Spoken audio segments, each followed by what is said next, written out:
공인중개사 법령 및 실무 과목 제2강을 시작하도록 하겠습니다.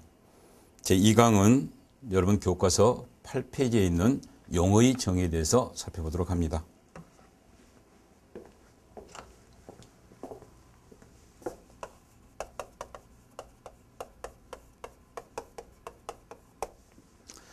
우리 공인중개사법 제2조에서는 일반 용어 6가지를 우리 공인중개사법에서 쓰는 데 있어서 그 쓰임새를 규정하고 있네요. 용어의 정의라고 하죠. 우리가 이제 법률이라는 것도 우리가 일반적으로 사용하고 있는 용어를 가지고 규정을 합니다. 그런데 그런 용어 중에서 사람마다 해석이 다른 용어도 있을 수 있죠. 그런 거라든가 또는 한정적인 의미로만 법에서 쓰고자 할 때 앞에서 반드시 정의를 해놓고 그러한 정의의 의미로서만 법에서는 사용을 하게 되죠.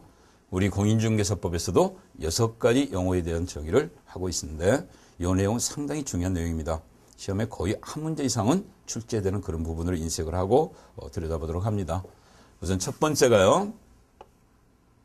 중개라는 게 뭐냐 하는 거죠. 중개. 이 중개라는 개념은 지난 1강에서 거래 당사자 간 거래가 잘 이루어지도록 조력하는 행위다 이렇게 설명을 했습니다. 그러면 우리 공인중개사법상 중개도 그러한 일반적인 개념을 포함하고 있느냐 하는 거죠. 그래서 봤더니 그런 일반적인 개념을 포함하지 않고 한정적인 의미로만 쓴다는 것을 알 수가 있습니다. 그래서 우선 공인중개사법상 중개가 어떻게 되는가 봤어요. 법상 중개.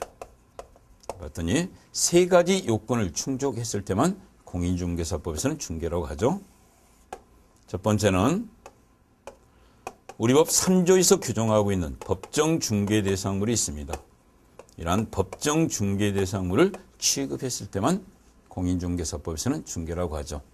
자, 공인중개사법 3조에서는 중개업자가 배타적 전속적으로 취급할 수 있는 중개 대상물을 규정하고 있습니다. 모두 5가지죠. 토지, 건축물, 그 밖의 토지의 정착물, 그리고 임목, 그다음에 광업재단, 공장재단 이렇게 5가지죠. 이러한 5가지 물건을 취급했을 때만 공인중개사법에서는 중개라고 합니다. 달리 해석한다면은 이 5가지 외의 물건들도 많이 있을 거 아니에요. 그러한 5가지 외의 물건을 취급했을 때는 그거는 중개로 보지 않는다 그런 의미입니다. 두 번째는 이러한 법정 중개 대상물에 대해서 거래 당사자 간의 매매, 교환, 임대차, 그 밖의 권리의 득실 변경 행위죠. 권리의 득실 변경 행위. 이거를 대상으로 했을 때만 공인중개사법에서는 중개라고 하죠. 5가지 중개 대상물에 대해서 거래 당사자 간의 매매, 교환, 임대차, 그 밖의 권리의 득실 변경 행위를 대상으로 해야 된다. 그래야지만이 공인중개사법에서는 중개라고 한다 하는 거죠. 그렇다면 이게 대체 어떤 의미냐 하는 거예요. 그래서 이 의미에 대해서 우리 다 같이 한번 인식을 해보도록 합니다. 자, 지금부터 살펴보려고 하는 것은 어떤 개념이냐면요. 우리 공인중개사법상 중개 대상이 어떤 거냐 하는 겁니다. 앞에 이미 살펴봤지만 중개라고 하는 것은 거래에 관하는 거죠. 결국 우리 법상 중개 대상도 거래가 대상일 겁니다. 그죠? 그런데 모든 거래는 아니잖아요. 공인중개사법상 중개가 되려면 5가지 중개 대상물 취급해야지 중개라고 그랬죠.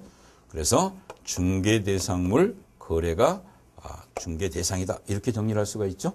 모든 거래는 아니고요. 그런데 앞에 설명한 5가지 중개 대상물 따져보니까 토지, 건축물 그 밖에 토지의 정착물을 여러분 개론 시간에 협의의 부동산이라고 공부를 하고요. 임목, 광재, 공제는 준부동산이라고 공부를 합니다. 결국 중개 대상물은 협의든 준이든 다 뭐다? 부동산이라는 이야기죠. 결국 중개 대상물 거래는 뭐라고 연결할 수도 있어요? 부동산 거래가 대상이다. 이렇게 연결할 수도 있죠. 왜? 중개 대상물이다? 부동산이니까. 부동산 거래가 대상이다. 이렇게 연결해 볼 수가 있습니다. 그렇다고 모든 부동산 거래는 아니죠. 어쨌든 부동산 거래가 대상이다 연결할 수가 있고요. 그러면 이제 뭘 파악하면은 부동산 거래가 뭔지를 파악하면은 공인중개사법상 중개 대상이 뭔가를 파악할 수 있다 이 말이죠. 우선 동산거래에 대해서 살펴봅니다. 여러분이 마트에 가서 겨울옷을 하나 삽니다. 마음에 드는 옷을 사면 어떻게 해요? 신용카드가 됐든 현금이 됐든 대금을 지불하죠. 결국 일반 동산거래는 뭐와 뭐의 교환이다? 물건과 화폐의 교환이죠. 그런데 여러분이 열심히 돈을 모아서 3억을 주고 아파트를 하나 샀다고 가정을 해봅니다. 그러면 여러분은 3억이란 돈하고 아파트란 물건하고 교환했다 이렇게 생각을 합니까? 사실 우리가 생각해 보건대 아파트란 물건이 있나요? 실제는 상당히 추상적인 개념이죠. 저도 아파트 살고 있지만 아파트를 구체적으로 설명을 하면 상당히 어렵잖아요. 소위 몇 평형 이렇게는 표현할 수 있지만 구체적인 설명은 어렵습니다. 그렇다면은 결국 부동산 거래는 일반 동산 거래와 달리 물건과 화폐의 단순한 교환은 아니라는 거죠. 그러면 내가 3억을 주고 아파트를 샀다, 내 거다 인식하는 순간은 언제입니까? 결국 소유권 이전 등기가 완료됐을 때 내 거라고 이해하는 거죠. 부동산 거래는 그래서 풀어보면은 물건과 화폐의 단순한 교환이 아니라 이 부동산상에 있는 권리의 득실 변경 행위라는 것을 알 수가 있죠. 부동산 권리에 관한 뭐다? 득실 변경 행위다. 결국 공인중개사법상 중개 대상이 뭔가를 쭉 풀어보니까 뭘로서 기결이 돼요? 부동산 권리에 관한 득실 변경 행위가 대상이라는 거. 이해가 되시는 건가요? 다시요. 공인중개사법상 중개대상은 중개대상물 거래가 대상인데 중개대상물이 다 뭐다? 부동산이기 때문에 부동산 거래라고 할 수도 있고 결국 부동산 거래는 일반 동산 거래와 달리 부동산 권리에 관한 득실 변경 행위다 이 말이죠. 3억을 주고 아파트를 샀다 이 말은 뭡니까? 아파트 상에 있는 소유 권리를 3억을 주고 내가 어떻게 했다? 취득했다 이렇게 이해를 하는 거잖아요. 그래서 이런 부동산상에 있는 권리의 득실 변경 행위. 그래서 부동산 권리를 보니까 소유권도 있고 점유권도 있고 그다음에 용익물권이라고 그래서 지상권 또 지역권 또 전세권도 있죠. 그다음에 담보물권이라고 그래서 저당권 있고 그리고 유치권도 있죠. 그런데 담보물권제는 질권이라는 게 있는데 질권은 부동산 권리가 아니라 동산에 관한 권리이기 때문에 여기서는 빠지죠. 그다음에 채권으로서의 임차권이 있습니다. 결국 부동산 거래는 이런 부동산상인 권리의 뭐다?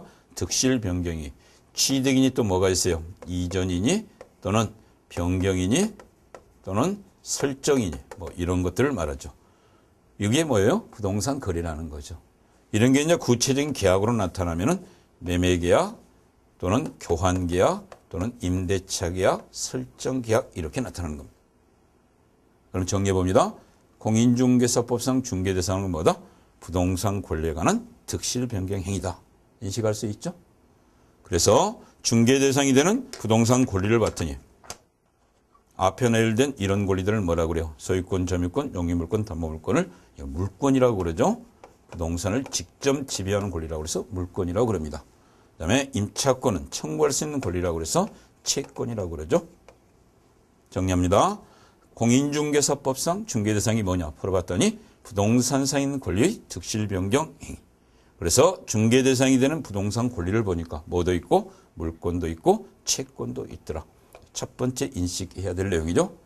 공인중개사법상 중개대상이 되는 부동산 권리를 가장 넓게 표현하면 뭐라고 답을 하면 돼? 부동산 물권과 채권을 포함한다. 이게 답이 됩니다.